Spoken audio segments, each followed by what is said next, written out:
At the end of Act 2, the antagonism forces the protagonist to realize that they're still not done grieving the loss of their old status quo.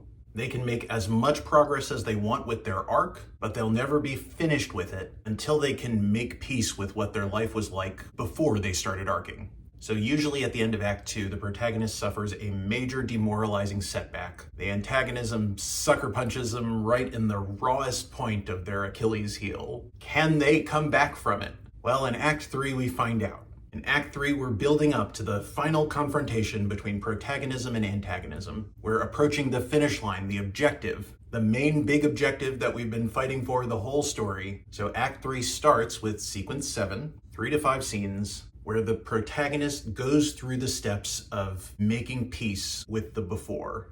They've probably saved the hardest changes for last, the biggest, most emotional challenges. So even though they start out the sequence demoralized in a place of powerlessness, they psych themselves into it and take the necessary steps as best they can, which leads to the climax, the first major scene of the third act.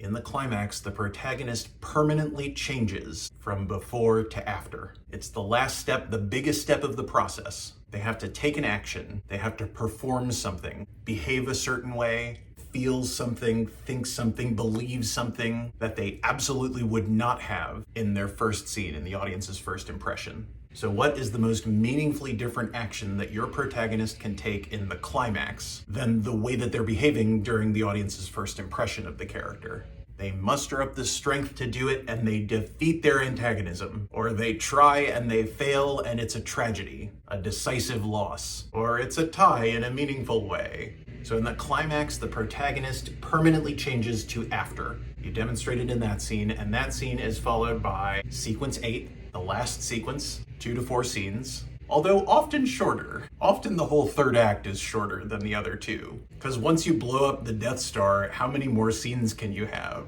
But in Sequence 8, in a couple of scenes, you're demonstrating the protagonist's new status quo, the status quo of their after. They have this new behavior, and the world they live in encourages them to use it.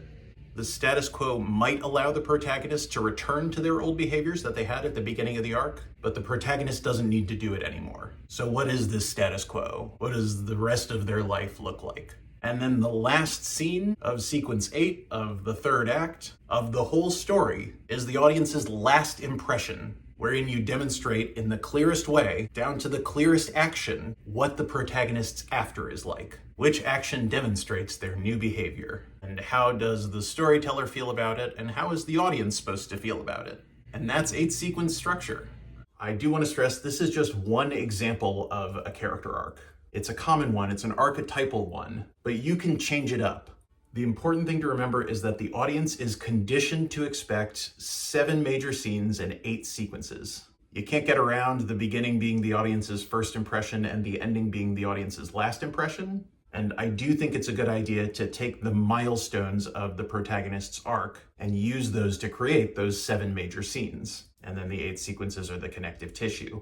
But that's just the common approach. If you can think of a way to play with it that works better for your story, then you should absolutely try it.